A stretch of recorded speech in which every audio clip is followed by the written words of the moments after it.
많은 사람들이 가지고 있는 가장 치명적인 상처는 가족에게서 받은 상처입니다. 행복을 경험해야 될 가정에서 불행을 경험하고 가장 안전감을 느껴야 될 가정에서 가장 끔찍한 일을 경험할 때 그 상처는 매우 깊고 또 오래 갑니다. 그 상처는 때로 자녀들에게 이어져서 가문 전체에 흐르는 이 부정적인 악영향의 뿌리가 되기도 합니다. 스페인의 수도 마드리드에서 한 아버지와 10대 아들이 심한 갈등을 겪었습니다. 급기야 아들이 집을 나가게 되었습니다. 아버지는 아들을 기다리다 돌아오지 않자 아들을 찾아 나서기 시작했습니다. 그러나 찾고 찾아도 아들을 찾을 수가 없었습니다. 아버지는 마지막 수단으로 신문에 큰 광고를 내기로 했습니다. 신문에 아버지가 낸 문구는 바로 이러한 문구였습니다. 사랑하는 파코, 정오의 신문사 정문 앞에서 만나자. 모든 것을 용서한다. 사랑한다. 아버지. 라는 문구였습니다. 이 파코라는 이름이 어떤 이름인지 제가 스페인어를 몰라서 우리 교회 스페인어에 능통하신 서경남 목사님께 제가 여쭤보았어요. 이 파코가 무슨 이름이냐? 스페인에서 아주 흔한 이름, 가장 많은 이름 중에 하나인 이 프란시스코라는 이름을 집에서 애칭으로 부를 때 파코라고 부른다고 합니다. 이제 다음 날이 되었습니다. 그 신문을 많은 사람이 보았겠죠. 아버지가 만나자고 한 그 정오 신문사 앞에는 800명의 파코가 나타났다고 합니다. 수많은 아들이 집을 나와서 아버지의 용서를 기다리고 있었다는 것을 말해주는 사건이었습니다. 상처 준 가족을 용서한다는 것은 쉽게 보일 수 있지만 가장 어려운 일입니다.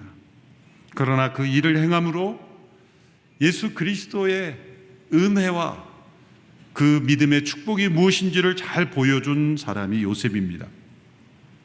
요셉은 성경의 인물 중에서 기적을 행한 적도 없고 놀라운 예언을 한 적도 없는 인물입니다. 그러나 요셉은 예수님을 예표하는 대표적인 인물입니다. 그가 예수님을 예표하는 인물이 된 것은 그가 이집트의 총리가 되었기 때문이 아닙니다. 바로 자신을 죽이려 했고 종으로 팔아넘긴 악을 행한 이 형들을 용서하는 이 모습 때문에 그런 예수님을 예표하는 인물로 등장합니다. 십자가의 용서가 어떻게 관계를 회복하고 하나님의 나라의 은혜가 그 가정 속에 임할 수 있는지를 보여주는 대표적인 인물이기 때문입니다. 생각해 보십시오. 요셉의 가정에서 일어난 이 일이 얼마나 끔찍한 일입니까? 형들이 동생을 죽이려 했습니다. 그 죽이는 일에 실패하자 종으로 팔아넘겼습니다. 살인미수, 인신매매 이러한 일들이 가정에서 이루어졌다고 생각해 보십시오. 오늘날 우리가 거의 매일 뉴스에서 접하는 끔찍한 소식은 가정폭력, 학대, 자녀에 대한 살인, 유기 끔찍한 일들이 이 가정 안에 이루어지고 있음을 봅니다. 요셉의 이야기는 바로 우리의 이야기요, 우리 삶의 사회의 이야기입니다. 20년 가까운 세월을 가족과 이별하며 외롭게 생활했습니다. 종살이를 했을 뿐만 아니라 감옥살이도 했습니다. 20년 가까운 그 힘겨운 생활 속에 하나님의 은혜로 그가 이집트의 총리가 되었지만 그의 삶에 작은 위로가 되었을지 몰라도 그가 형들로부터 받았던 상처 자체는 치유하지 못했을 겁니다. 그 상처는 20여 년의 세월 동안 늘 그 마음 한구석에 억눌러져 있었을 겁니다. 드디어 형들이 양식을 구하러 이집트에 왔을 때 그 형들을 대면해야 됐고 요셉은 자신의 마음속에 숨겨졌던 상처를 대면해야 했습니다. 그리고 그는 그 상처를 십자가로 이기고 승리하고 형들을 용서했습니다. 요셉의 생애의 클라이막스는 그가 이집트의 총리가 된 사건이 아닙니다. 세상적인 시각으로는 히브리 노예 소년이 이집트에 팔려와서 총리가 되었다, 그런 어떤 성공시나 그런 미담으로 이 사건을 볼 수 있겠지만, 신앙적인 시각으로는 총리가 되었다는 사실에 주목시키고 있지 않습니다. 총리가 되었다는 기록은 몇 구절로 간략하게 요약하고 지나갑니다. 그런데 창세기 기록은 도리어 그가 형들에게 복수할 수 있는 힘과 능력을 가졌음에도 불구하고 복수하지 않고 사랑으로 용서하고 그 형들을 대면하였던 그 모습을 더 상세하게 부각하고 있습니다.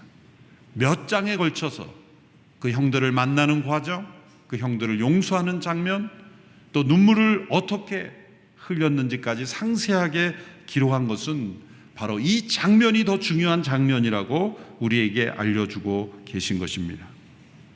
요셉의 용서가 우리에게 주는 가장 큰 도전은 무엇입니까?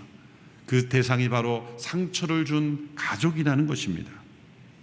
그리고 그 가족을 용서할 때 요셉의 삶은 바로 장차 그의 후손으로 오시는 예수 그리스도께서 십자가에서 못 박혀 죽으심으로 이루신 그 하나님의 용서가, 예수 그리스도의 십자가의 복음이 우리의 가장 가까운 관계에서 일어난 아픈 상처를 어떻게 치유할 수 있는지를 보여주는 중요한 모델이 되었던 것입니다. 요셉의 용서를 통해 우리가 배울 수 있는 상처 준 가족에 대한 용서의 원리는 무엇입니까? 첫째로 용서는 서두르지 않고 천천히 이루어진다는 것입니다. 가족 간에 주고받은 깊은 상처에 대한 용서는 서두른다고 되지 않습니다. 손쉽게 재빨리 이루어지지 않습니다. 도리어 그렇게 이루어질 수 있다라고 말하는 것을 우리는 경계해야 합니다. 용서는 일종의 여행과 같아서 상처가 깊을수록 오랜 여행이 이루어집니다. 사소한 말다툼 정도는 쉽게 해결되겠죠. 그러나 심각한 상처는 도리어 천천히 해야 합니다. 하나님께서도 우리에게 그렇게 손쉬운 용서를 요구하시지 않습니다. 왜냐하면 손쉽게 해치우는 것 같은 용서는 어쩌면 외식일 수 있고, 고통을 대면하기 싫어서 모든 것을 그냥 없는 것처럼 여기는 무마하고 덮어버리는 성격일 수 있기 때문이죠. 그것은 더 문제를 악화시킬 수 있습니다. 요셉의 용서를 보면 즉각적인 즉흥적인 용서가 아니었습니다. 45장만 보면 형들 앞에서 호탕하게 용서하는 것 같지만 사실은 그렇지 않습니다. 형들을 처음 만난 것은 42장부터입니다. 형들이 양식을 구하러 왔을 때 요셉은 자신을 감추었습니다. 자신을 드러내지 않았습니다. 그리고 형들을 시험했습니다. 형들을 정탐꾼으로 몰아세웠습니다. 누명을 씌운 거죠. 또 한 차례 왔을 때는 도둑으로 몰면서 몰아세웠습니다. 형들을 시험한 거죠.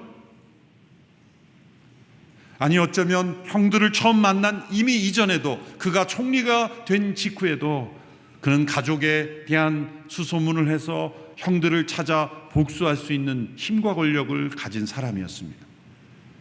그런데 총리가 된 이후에 그가 스스로 무엇인가 복수할 수 있는 능력이 있었지만 그는 멈추어 서 있었습니다.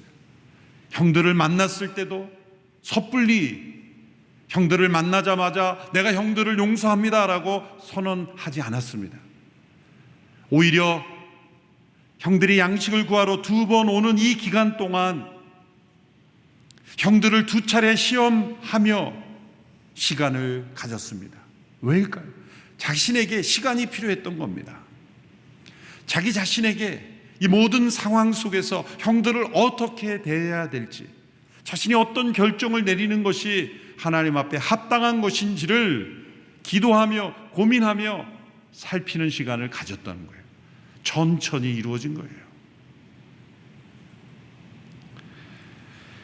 요셉은 하나님과 동행하는 사람이었기에 하나님의 때를 기다렸습니다. 2번째 형들을 시험할 때, 첫 번째는 정탐꾼으로 몰았죠. 그러니까 형들이 자기 자신의 그 삶과 또 가족 스토리를 다 얘기해, 거기엔 요셉의 스토리도 일부 포함이 되어 있었습니다. 요셉은 그때 다시 올 때는 자기들의 말이 진짜라는 걸 증명하기에 베냐민을 꼭 데려와야 된다, 막내 동생을 꼭 데려와야 된다 그랬죠. 보고 싶어서였죠.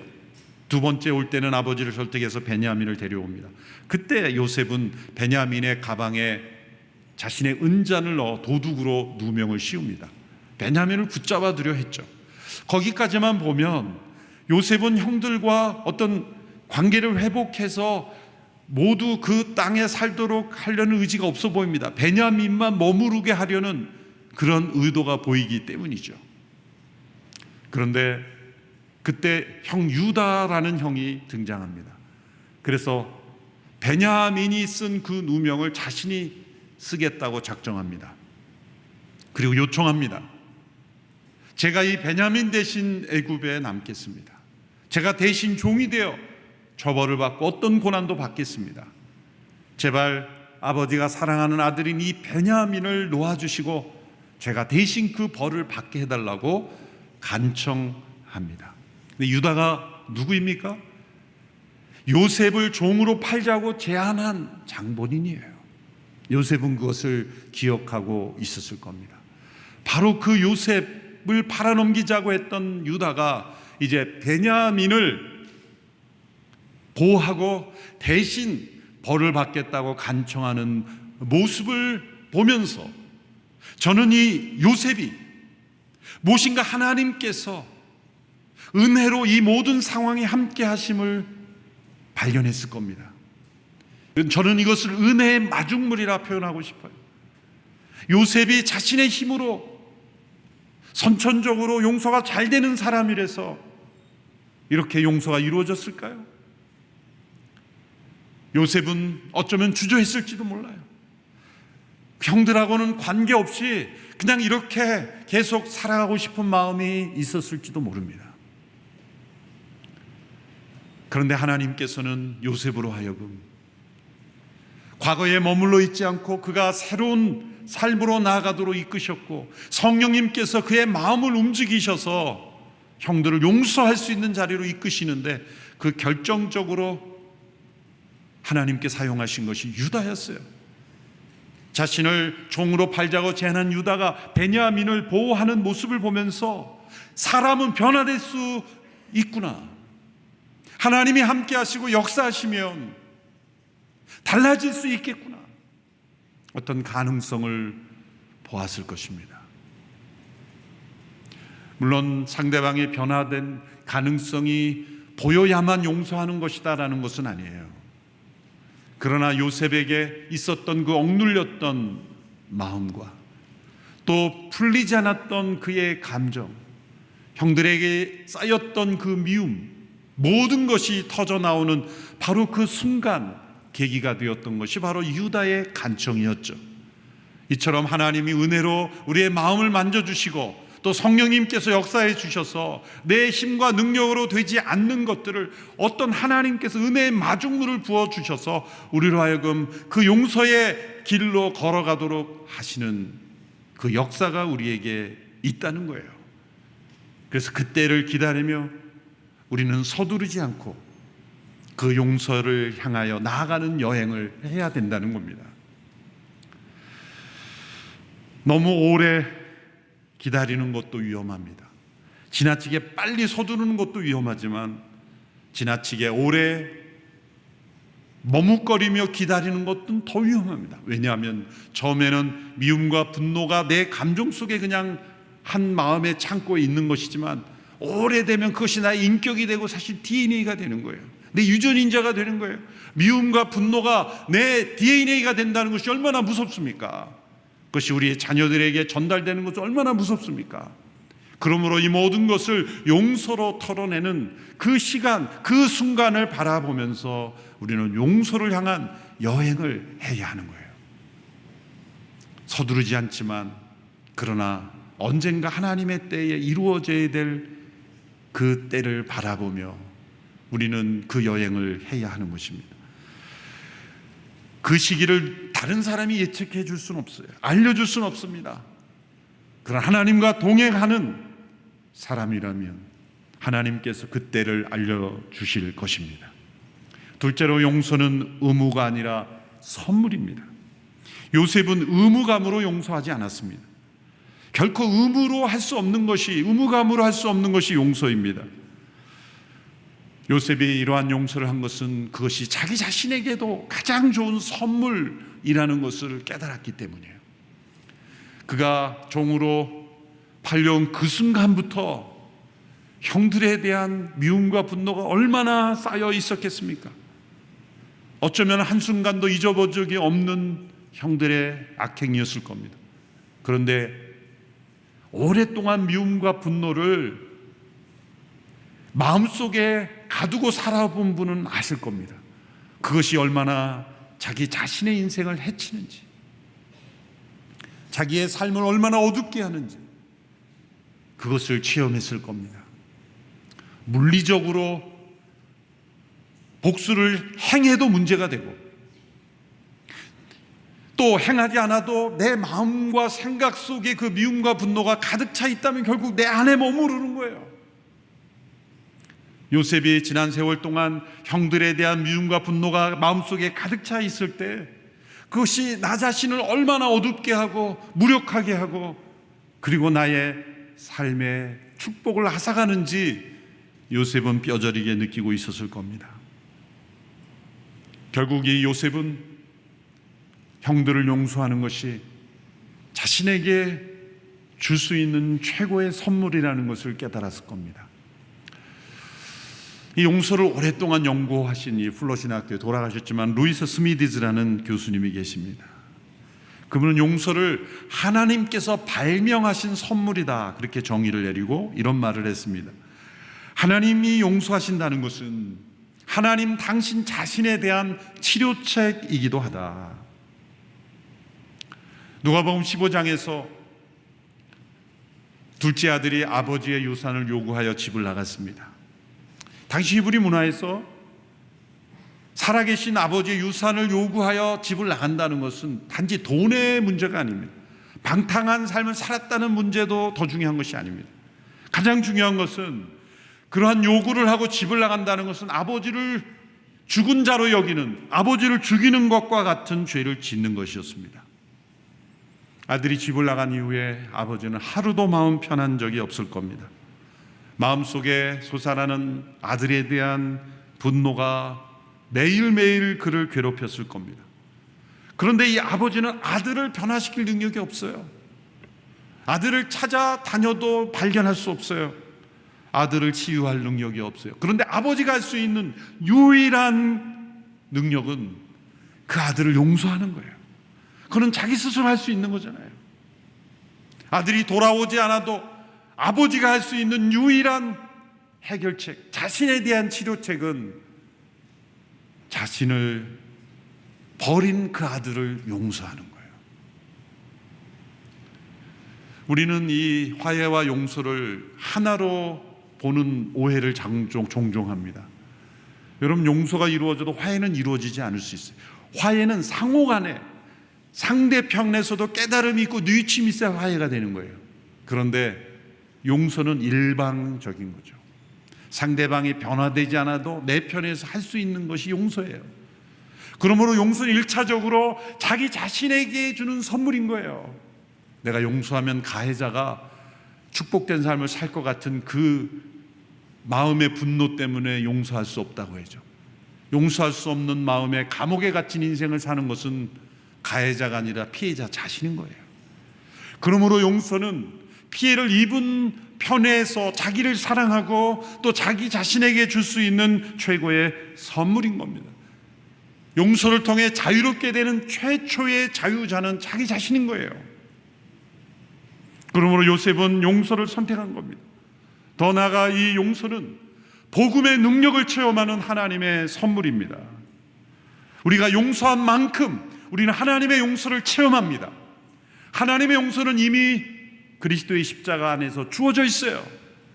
그런데 우리가 용서하지 않으면 그 하나님 아버지의 용서를 체험하고 누리지 못합니다. 그것은 연결되어 있기 때문이에요. 예수님께서 비유로 이러한 용서의 연관성을 설명해 주셨죠. 어떤 사람이 1만 달란트를 빚진 자로서 탕감을 받았다. 1만 달란트라는 건 갚을 수 없는 액수의 빚이에요.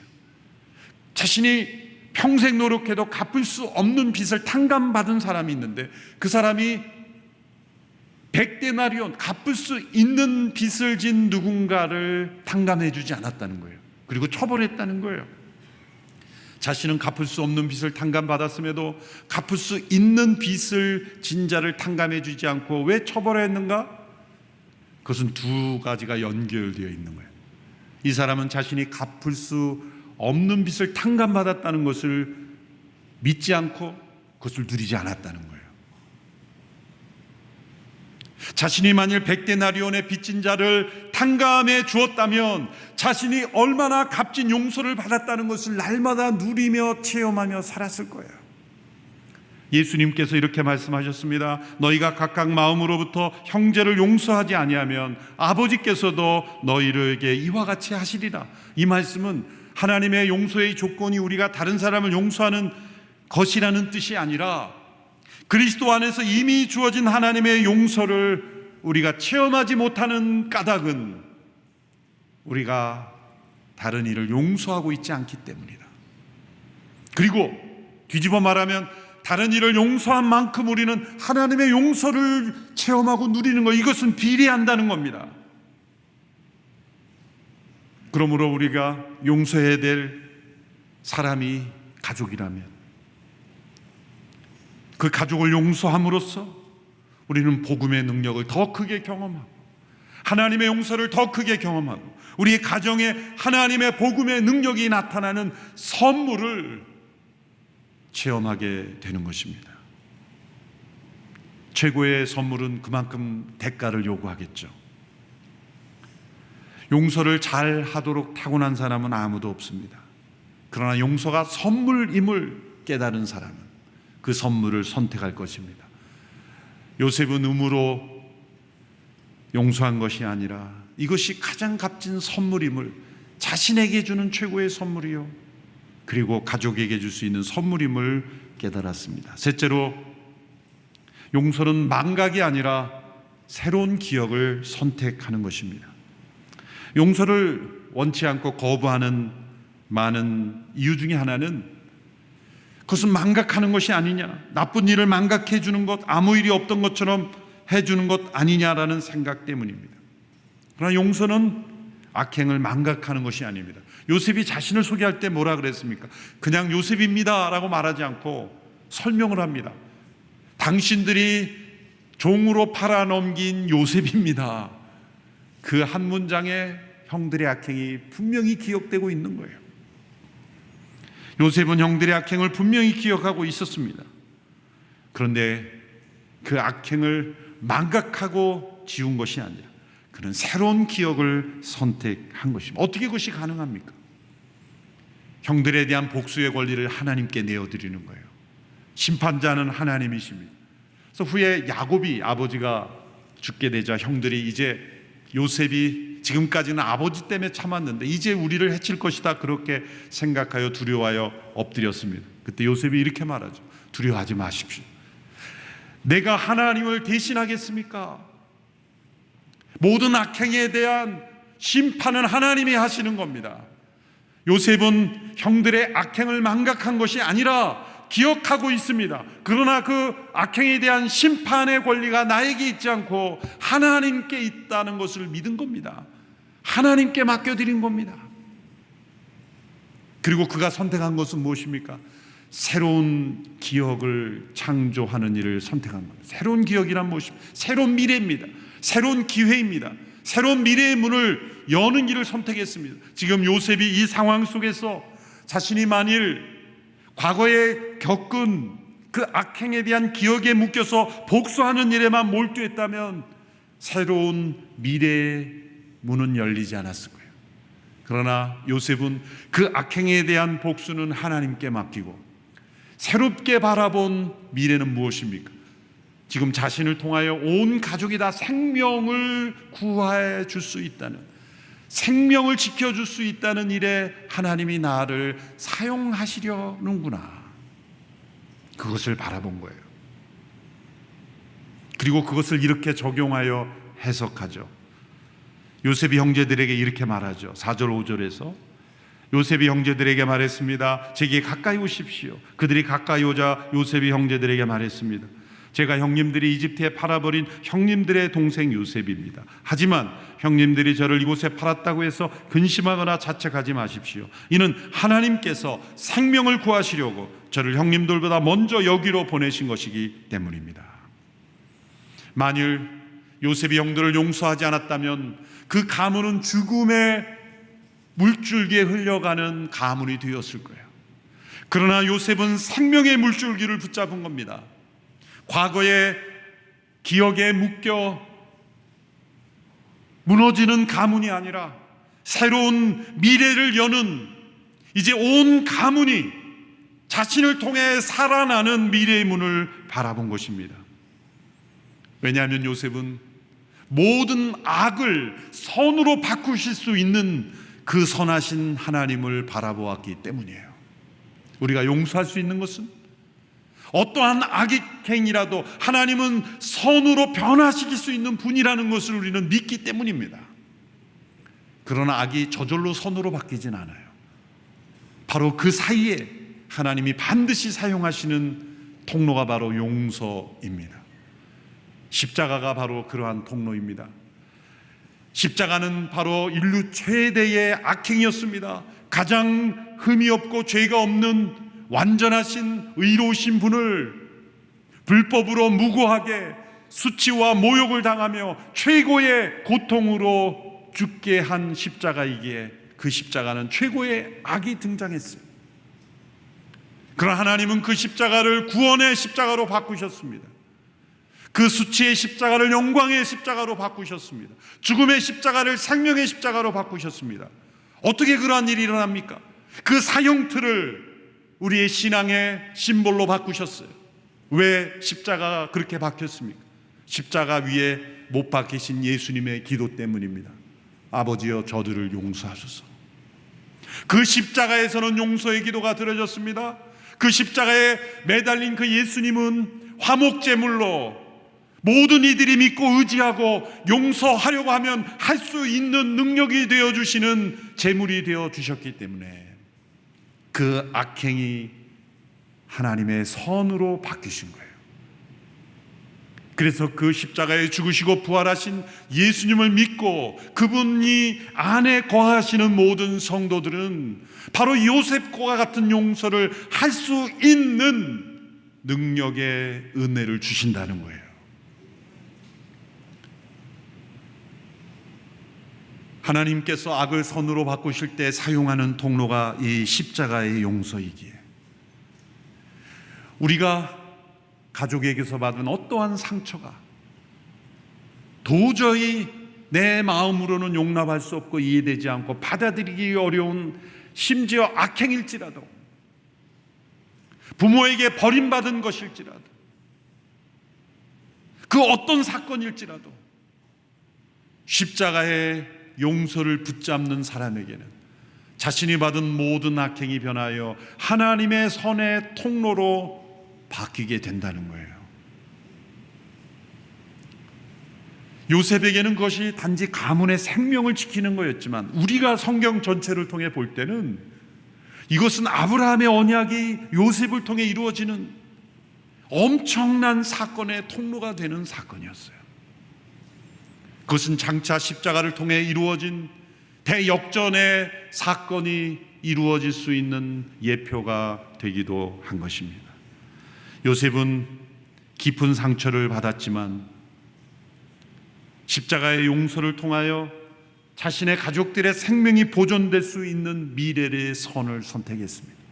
과거의 기억에 묶여있지 않고 용서를 통해 과거에 자신을 얽매했던 기억을 자유케 하는 기억으로, 자신을 두렵게 하는 기억을 용기 있는 기억으로, 그리고 자신을 아프게 했던 모든 기억을 자신을 능력 있게 하는 기억으로 변화시켰던 것입니다. 고통은 망각하는 것이 아니라 새로운 기억을 선택하는 것입니다. 과거의 망상을 무너뜨리고 새로운 미래의 소망을 여는 것입니다. 고통스러운 과거로 다쳤던 미래의 문을 열게 하는 겁니다. 우리가 이 문을 열려고만 한다면 놀랍게도 우리 안에 계신 성령님께서 도와주십니다. 은혜의 마중물을 더하여 주십니다. 내가 할 수 없었던 용서를 할 수 있는 능력을 부어주십니다. 그리고 우리는 과거의 얽매이로부터 자유로워 새로운 미래, 하나님의 선하신 손길을 체험하는 인생으로 변화될 줄로 믿습니다. 기도하겠습니다. 이 시간 잠시 자기 자신의 마음을 하나님 앞에 올려드리며 기도하기를 원합니다. 거의 모든 가정 안에 깨어진 관계가 있습니다. 상처를 주고받은 가족이 있습니다. 친척이 있습니다. 때로 대화조차 단절된 가족도 있습니다. 남보다 더 남이 되어버린 가족도 있습니다. 인생의 가장 미워하고 증오하는 대상이 되어버린 사람도 있습니다. 하나님이 왜 나에게 이런 가족을 주셨습니까? 원망하고 싶은 사람도 있습니다. 그러나 요셉을 보십시오. 홀로 외롭게 이방 땅의 종으로 팔려가 무고히 괴로운 20여 년의 생활을 살았습니다. 그러나 그의 마음속에 임하신 그리스도의 영이 장차 오실 예수 그리스도의 십자가의 용서를 미리 체험하는 사건으로 악을 선으로 바꾸시는 통로로 사용받았습니다. 왜 이런 일이 가족 통해서 나에게 주어집니까? 십자가를 체험하도록 이끄시는 겁니다. 예수님의 십자가 앞에 나오도록 이끄시는 겁니다. 그 용서가 나의 용서가 되도록, 그 하나님의 용서가 내 삶에 체험되도록 이끄시는 하나님의 섭리입니다. 과거에 얽매여 사는 것을 선택한다면 그 과거의 비참함에서 벗어날 수 없습니다. 그 어떤 지식도 재물도 세상의 위치도 명예도 내 아픈 기억으로부터 자유케 할 수 없습니다. 오직 십자가 앞에서 용서할 때만이 우리는 자유케 될 것입니다. 그 아픈 기억의 상처를 주님 앞에 내어놓고 조용히 하나님 앞에 자신이 기도하며 나가는 시간이 되기를 원합니다. 함께 기도하겠습니다. 하나님 아버지, 우리 모든 성도들 아픈 마음의 상처를 가지고 주님 앞에 나아갑니다. 십자가를 붙잡고 나아갑니다. 내 힘과 능력으로 할 수 없었던, 그러나 나를 끊임없이 내 발목을 붙잡고 내 인생을 무너뜨리고 내 생각과 마음을 사로잡았던 이 미움과 아픔을, 이 상처를 주 앞에 올려드립니다. 가족에 대한 미움, 분노, 상처를 내려놓습니다. 심판의 권리, 복수의 권리를 내려놓습니다. 오직 용서할 권리밖에 없음을 고백하며 1만 달란트를 탕감받은 자로서 100데나리온 빚진 자를 풀어줍니다. 주님, 우리 가정에 임하여 주셔서 하나님의 용서가 임하기를 원하며 하나님의 치유가 임하기를 원하며 십자가로 치유되는 가정이 되기를 원하오니 우리 모든 성도들의 가정에 십자가의 은혜가 임하기를 원합니다. 주님, 붙잡아 주시옵소서. 살아계신 하나님, 우리 모든 가정에 깨어짐이 있음을 고백합니다. 다른 사람이 보기에는 부러움을 받는 모습처럼 보였지만 아무에게도 말하지 않았기에 누구도 알지 못한다고 생각했지만, 그러나 우리 주님은 아시며 내 마음의 상처와 아픔과 미움과 분노를 아십니다.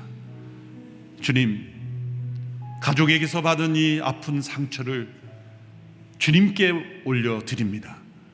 십자가에서 그 모든 악행을 담당하며 죽임 당하시며 용서를 선포하신 그 주님의 능력을 의지합니다. 주님, 우리의 가정에 십자가의 용서가 임하게 하여 주옵소서. 가족끼리 주고받은 상처로 남보다 더 먼 관계가 되어버린, 그리고 끊임없이 내 삶을 무너뜨리고 있는 그 아픈 가족 간의 관계가 요셉이 용서함으로 치유받은 것처럼 내 삶의 가장 귀한 하나님의 선물로 임하게 하여 주옵소서. 우리 모든 가정에 십자가의 은혜로 임하여 주시옵소서. 치유하여 주시옵소서. 용서의 은혜가 임하게 하여 주옵소서. 예수님의 이름으로 기도합나이다. 아멘.